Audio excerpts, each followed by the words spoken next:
Assalamualaikum warahmatullahi wabarakatuh. Kami dari kelompok 6 mau mempresentasikan hasil diskusi kelompok kami yang berjudul Isu dan Masalah Sosial dalam Pembelajaran IPS di SD. Saya Erika Yasintarinda, NIM 188000080. Nama saya Gazela Fitri Aliani, NIM 188000166. Saya Delvita Nur April Lutfi, NIM 188000077. Hakikat pembelajaran IPS. Pembelajaran IPS merupakan pembelajaran yang mempersiapkan siswa untuk peka terhadap permasalahan sosial yang terjadi di masyarakat, serta terampil memecahkan masalah yang menimpa dirinya maupun yang menimpa kehidupan di masyarakat. Pembelajaran IPS juga merupakan salah satu mata pelajaran yang diberikan kepada jenjang pendidikan dasar dan menengah yang merupakan integrasi dari mata pelajaran sejarah, geografi, ekonomi, dan mata pelajaran lainnya. Tren isu dan masalah globalisasi dan keragaman budaya di pembelajaran IPS terbagi menjadi 3. Yang pertama, globalisasi. Globalisasi artinya suatu keadaan atau kondisi di mana isu dan masalah-masalah yang ada menyangkut berbagai bangsa dan negara atau bahkan seluruh dunia. Pendidikan global adalah salah satu sarana agar siswa mengerti bahwa mereka adalah bagian dari masyarakat dunia. Sebagai warga negara yang baik, seharusnya bisa menjadi warga dunia yang baik.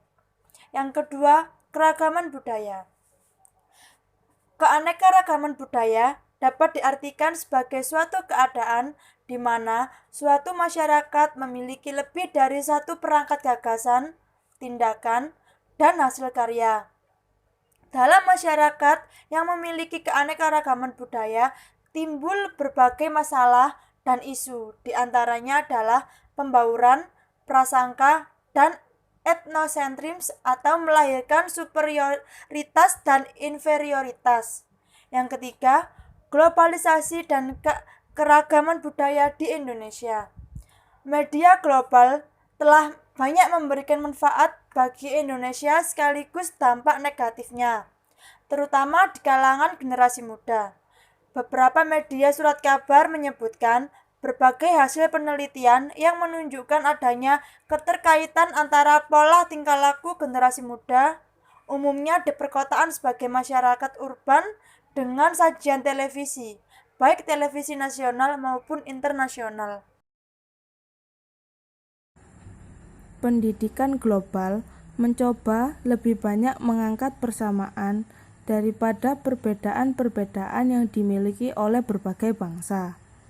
Contoh-contoh masalah dan isu yang sifatnya global sebagai berikut. Yang pertama, krisis energi, baik persediaan kandungan minyak bumi yang tersisa, masalah harga, dan penelitian tentang sumber-sumber energi pengganti. Yang kedua, jurang antar negara kaya dan miskin. Yang ketiga, kepadatan penduduk yang mendorong urbanisasi serta terjangkitnya penyakit-penyakit yang diakibatkan oleh kelaparan dan kemiskinan. Yang keempat, populasi yang meliputi seluruh lingkungan bumi seperti kerusakan hutan, pencemaran akibat industrialisasi, pencemaran udara, sampai lapisan ozon yang semakin menipis. Yang kelima, perang nuklir. Yang keenam, perdagangan internasional. Yang ketujuh, komunikasi. Yang kedelapan atau yang terakhir, perdagangan obat terlarang. Adapun 5 ciri-ciri isu dan masalah sosial. Yang pertama, ruang lingkupnya bersifat transnasional, yang merupakan asal-usul dan akibat dari masalahnya melintasi lebih dari satu negara. Yang kedua, isu-isu dan masalah-masalah hanya dapat diselesaikan melalui tindakan multilateral, yaitu penyelesaian dan perbaikan tidak dapat dicapai hanya dengan tindakan satu negara. Yang ketiga, konflik berasal dari ketidaksepakatan tentang hakikat dan sebab masalah dalam membedakan nilai dan tujuan tentang hasil dan cara dalam kesulitan menemukan tindakan yang tepat. Diperlukan juga untuk menjamin hasil yang diharapkan. Yang keempat, masalah dan isu-isu mempunyai sifat terus-menerus atau persistens, di mana masalah dan isu telah berkembang sebagai masalah yang berkelanjutan. Dan yang kelima, terakhir, isu dan masalah terkait dengan hal-hal lain.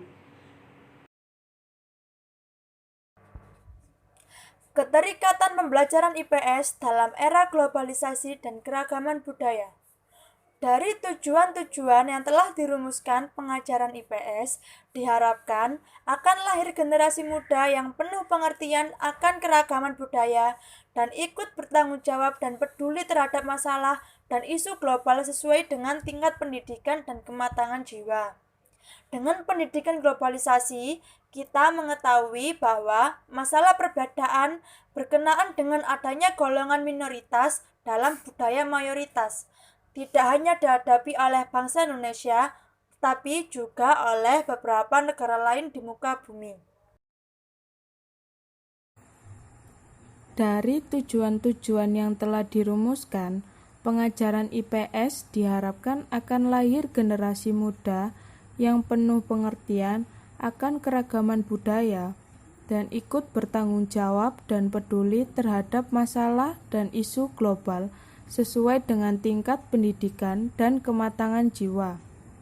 Pengajaran keanekaragaman dalam IPS mengandung tujuan antara lain. Yang pertama, mampu mentransformasikan bahwa sekolah akan memberikan pengalaman dan kesempatan yang sama kepada semua siswa, baik putra maupun putri, sekalipun mereka memiliki perbedaan budaya, sosial, ras, dan kelompok etnik. Yang kedua, membimbing para siswa untuk mengembangkan sikap-sikap positif dalam mendekati masalah perbedaan budaya, ras, etnik, dan kelompok agama. Yang ketiga, mendorong siswa untuk tidak jadi kelompok yang dirugikan dengan cara memberikan keterampilan dalam mengambil keputusan dan mengembangkan sikap-sikap sosial. Yang keempat, membimbing para siswa mengembangkan kemampuan memahami saling keterhubungan dan ketergantungan budaya dan mampu melihat dari pandangan yang berbeda. Pengajaran globalisasi dalam IPS harus mengandung tujuan sebagai berikut. Yang pertama, mampu menanamkan pengertian bahwa sekali mereka berbeda, tetapi sebagai manusia memiliki kesamaan-kesamaan. Yang kedua, membantu para siswa untuk mengembangkan kemampuan pemahaman bahwa bumi dihuni oleh manusia yang memiliki saling ketergantungan dan lebih banyak memiliki kesamaan budaya daripada perbedaannya. Yang ketiga, membantu para siswa memahami kenyataan bahwa ada masalah-masalah yang dihadapi bersama, yaitu masalah kelebihan penduduk bumi, pencemaran air dan udara, kelaparan, dan masalah-masalah global lainnya. Yang keempat, membantu para siswa mengembangkan kemampuan berpikir kritis terhadap masalah-masalah dunia dan keterampilan menganalisis informasi yang diterimanya. Sekian pemaparan hasil diskusi kelompok kami, kurang lebihnya kami mohon maaf. Wassalamualaikum warahmatullahi wabarakatuh.